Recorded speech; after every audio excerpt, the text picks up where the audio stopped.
Selamat datang di kanal YouTube Tell Us.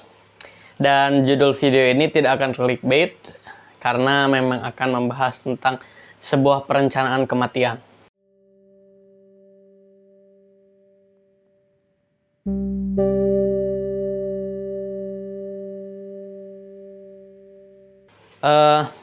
Jadi di video kali ini gue akan coba mau bikin video yang emang unscripted dan cuma lewat aja di kepala gitu.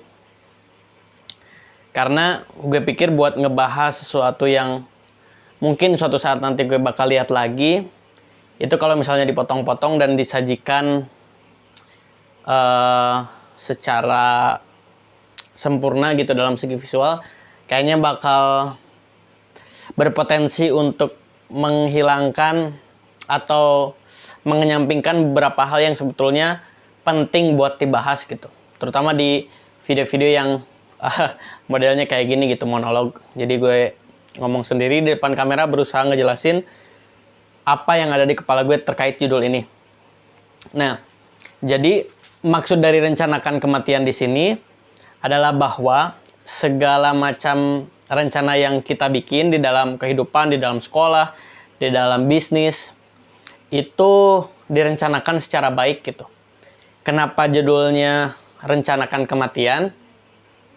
Ini berarti bahwa segala macam kemungkinan tuh kan di dalam bisnis, dalam sekolah, dalam kehidupan tuh ada kemungkinan-kemungkinan yang bakal terjadi nih, yang bahkan kita nggak perkirakan gitu.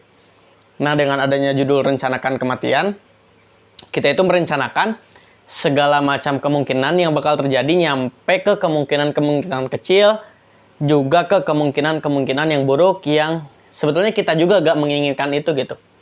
Nah, kalau konsep rencanakan kematian ini kita pakai di dalam kehidupan secara umum, ini bisa emang literally benar-benar kita merencanakan kematian gitu.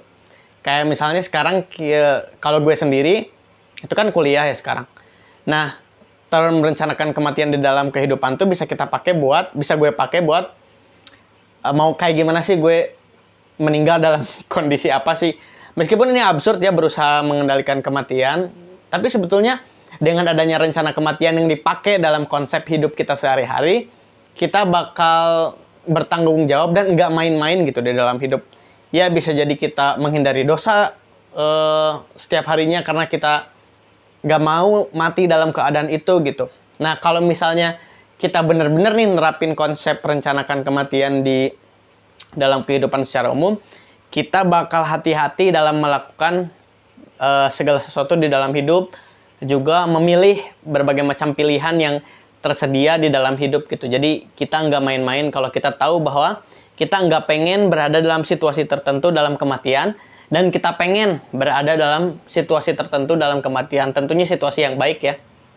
Nah, kalau dalam segi bisnis, itu kita memperkirakan kemungkinan terburuk gitu. Kayak misalnya bangkrut, atau hutang, atau produk kita tiba-tiba kebakar, atau gimana gitulah. Pokoknya yang menyebabkan sesuatu yang rugi banget gitu.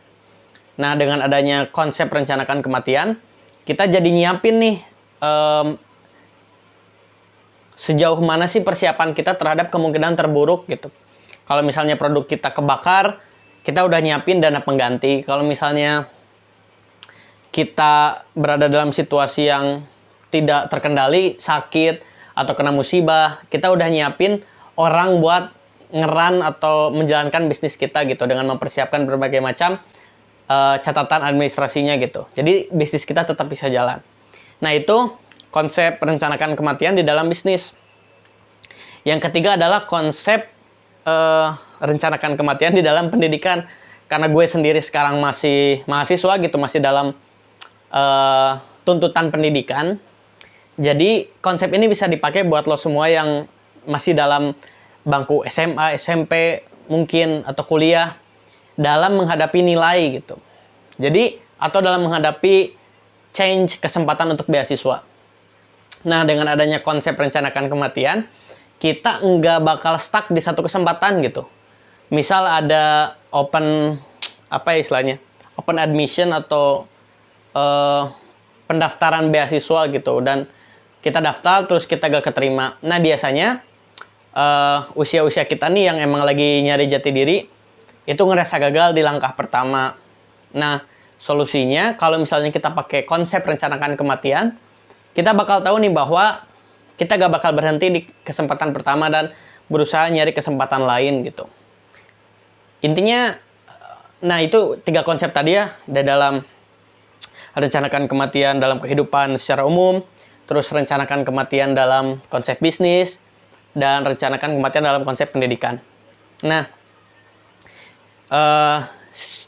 kalau misalnya kita simpulkan nih, tiga hal ini, intinya apa yang berusaha kita raih dari pengaplikasian konsep rencanakan kematian, itu kita nggak merasa gagal di satu kesempatan gitu. Kita nggak merasa perlu untuk berhenti, kita nggak merasa diri kita gagal, kita nggak merasa perlu menyerah gitu di dalam mengupayakan berbagai macam kesempatan-kesempatan yang ada.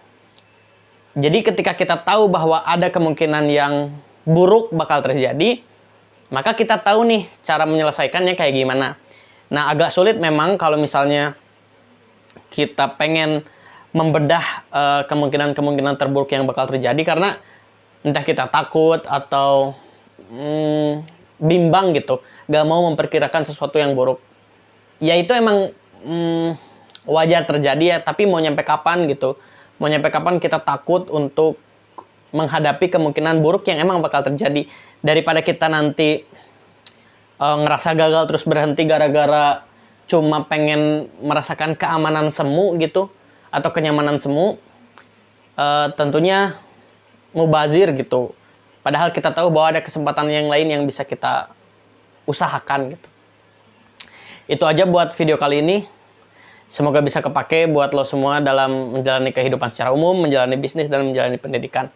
Sampai jumpa di video monolog pendek di kanal YouTube Telas dengan modal kamera, handphone, mikrofon, dan editan yang biasa aja, biar kalian dapat gitu inti pembicaraan yang gue sampaikan itu apa. Kalau misalnya dipotong-potong, diedit, takutnya malah visualnya nggak bagus-bagus amat, substansinya nggak tersampaikan gitu. Itu aja buat video kali ini. Terima kasih buat yang udah nonton. Jangan lupa like, komen, dan juga subscribe biar subscribernya nambah, biar engagementnya naik, dan bisa dapat duit dari AdSense nantinya. Yuk, dadah.